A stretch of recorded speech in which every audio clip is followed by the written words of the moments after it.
O universo DC nos quadrinhos já passou por muitos reinícios, muitas crises. Em 2011 se iniciava mais um desses reinícios, os Novos 52. Época marcada por muitas histórias e ideias questionáveis. Mas tá tudo errado! Tudo errado, tudo errado! Olha só que desgraça! Mas também tiveram coisas marcantes que não são tão ruins. Nos Novos 52 chegava o arco Liga da Justiça Guerra, recontando uma origem para a equipe. Origem essa que depois virou animação e meio que virou uma origem definitiva para alguns fãs. Então, enquanto eu editava esse vídeo, eu percebi que eu falei algo errado. O nome do arco nos quadrinhos não é Liga da Justiça Guerra. Liga da Justiça Guerra é só na animação. Nos quadrinhos é só Liga da Justiça Origem mesmo, ou Origens, mas não tem nada a ver com guerra. Enfim, segue o vídeo.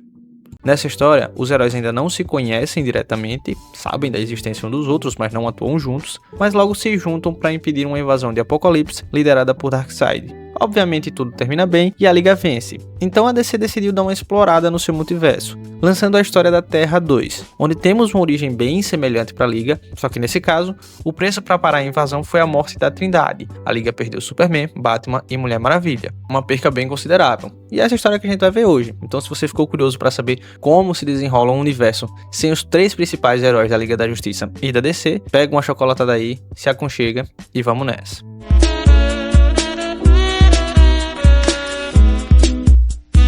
Assim como já na conhecida origem, aqui os parademônios de Apocalipse surgem do nada e vão dominando o planeta, mas dessa vez liderados por Lobo da Steppe, ao invés de Darkseid. Aqui a Trindade já atua em conjunto. Ele tem visuais um tanto diferentes do habitual, principalmente Batman e Mulher Maravilha, mas são visuais bem interessantes. Enfim, o Batman tem um plano de implantar um vírus nas torres dos parademônios, assim acabando com todos eles. Mas para isso, precisa da ajuda do Superman e da Mulher Maravilha para segurar o exército de Apocalipse. E diferente do habitual, essa invasão traz danos maiores. Superman conta que Metrópolis foi devastada, até mesmo Lois foi morta na invasão, e no lado da Mulher Maravilha, a Ilha Paraíso também foi devastada. Até mesmo os deuses foram abatidos. Enquanto recebe informações do deus Mercúrio, Diana é cercada por parademônios e morta por Lobo da Steppe. Superman tenta impedir e também é cercado, sendo desintegrado no processo. Uma apresentação muito foda do Lobo.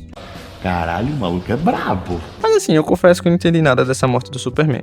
Mas sigamos com a história. Batman consegue acessar a torre necessária para colocar o vírus e derrotar os parademônios. Mas a torre tinha um protocolo de autodestruição, algo que o morcego já sabia. Se sacrificar era algo que ele já havia planejado, seguindo assim seu plano. A Terra foi salva, mas a Trindade acabou morrendo no processo. Mas com seu nome sempre lembrados como Salvadores, ou como gostam de chamar nessa história, as Maravilhas. 5 anos depois vemos um nome conhecido, Jay Garrick, o primeiro Flash. Mas nessa Terra ele tá jovem, um rapaz de 21 anos que já aparece levando um fora do namorado. Ninguém gosta de mim!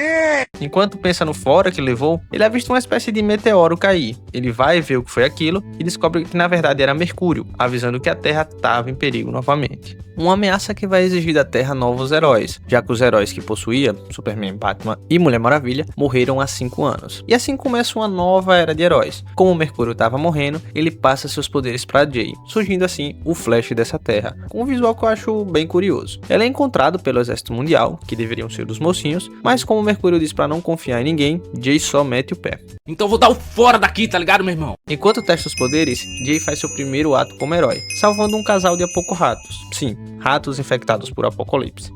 Mas que porra é essa? Engraçado que ele fala que conseguia salvá-los em um flash, me lembrando um certo filme. Repete. Jay segue correndo, mas perde o controle e acaba parando na Polônia, sendo encontrado por uma heroína, a Moça Gavião, com um visual que eu acho bem bonito. E para quem acompanhava a Liga da Justiça Sem Limites quando criança, isso aqui aquece o coração. Você está tão linda quanto no dia que eu te perdi. Ela então se apresenta e diz que há grandes propósitos para eles. Admira a velocidade do herói, mas do nada começa uma briga para ver se ele sabe lutar. Essa mina, ela é louca. Essa mina é maluca. Jay até vai bem, mas logo é derrotado. Mas como era só um teste, ele decide confiar na Gavião. Eles então percebem que tudo em volta tá morrendo, tudo verde, tudo que é vida tá morrendo. E segura que você já vai entender essa parte. A história então nos direciona a outro nome conhecido, Alan Scott. Primeiro personagem a usar o nome de Lanterna Verde na DC. Na Terra 2, ele estava trabalhando em um documentário sobre as maravilhas que se sacrificaram na luta contra o Apocalipse. Ele tá em uma viagem de negócios na China, e lá ele encontra Sam, seu namorado. Eles decidem ir a um hotel romântico, numa viagem de trem-bala. Alan tá pronto para propor casamento quando o trem simplesmente explode. Tá pegando pegando fogo, bicho! Chama o bombeiro lá! Alan então acorda, vê tudo destruído e sai em busca de Sam, mas encontra outra coisa, uma chama, um poder verde. A chama explica ser o poder da terra ou da natureza, enfim, dá pra entender das duas formas. E que em tempos de guerra escolhe um campeão. Na invasão do Apocalipse não foi necessário, pois havia o Superman, mas agora a terra estava sem defensores, então Alan Scott era o escolhido. Por isso foi protegido da explosão. Alan questiona sobre Sam e a chama verde então explica que Sam não sobreviveu. Alan então aceita o poder e se torna um Lanterna Verde, novo campeão da Terra e detentor do poder do Verde. Antes de sumir, o Verde diz que ele precisa de algo para concentrar seu poder, uma arma ou artefato. Alan então escolhe a aliança que daria ao seu amado. Um momento bem simbólico.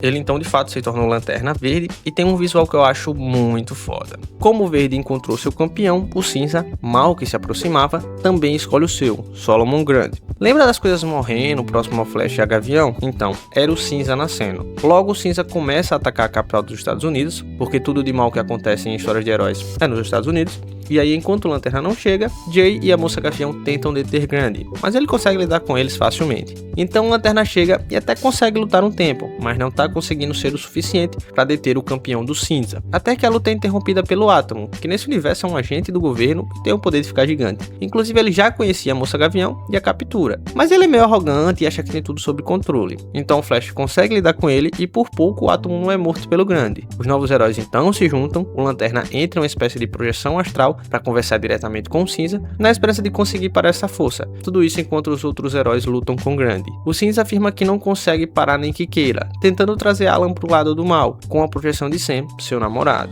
Por pouco Alan não é corrompido, mas ele consegue se recompor e descobre como vencer o Cinza. Ele leva Grundy ao espaço, onde ele não teria o que absorver ou roubar a vida. E enquanto isso acontecia, o Exército Mundial, liderado por Sloan, um homem com um passado com a Trindade que morreu lá no início da história, lançou mísseis para destruir a cidade e matar todos. Sim, bem na vibe dos Vingadores de 2012. Por sorte, o Lanterna consegue interceptar os mísseis e lançar Grundy e o Cinza para a Lua, sem nada para absorver. Por ter voado muito longe da Terra, o Lanterna fica fraco e desmaia, mas por sorte, ele é salvo pela Moça Gavião. E depois desse salvamento, todo esse clima de amizade, o Flash dá a ideia deles se juntarem e serem a nova trindade desse universo, as Novas Maravilhas. Mas inesperadamente o Lanterna nega a ideia e diz que quer ser um herói solo, pois não precisava do Flash e da Moça Gavião. Puta que pariu, que filha da puta.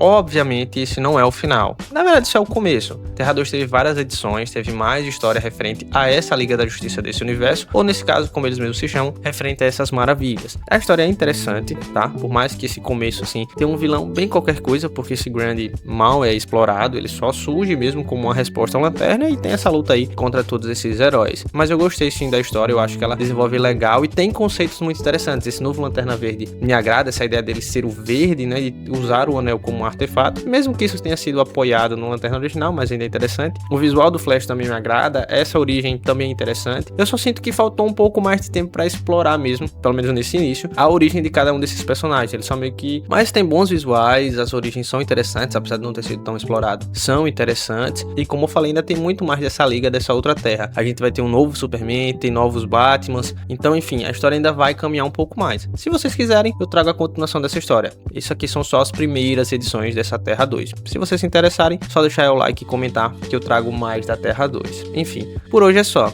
Eu sou o Ítalo e vejo você numa próxima.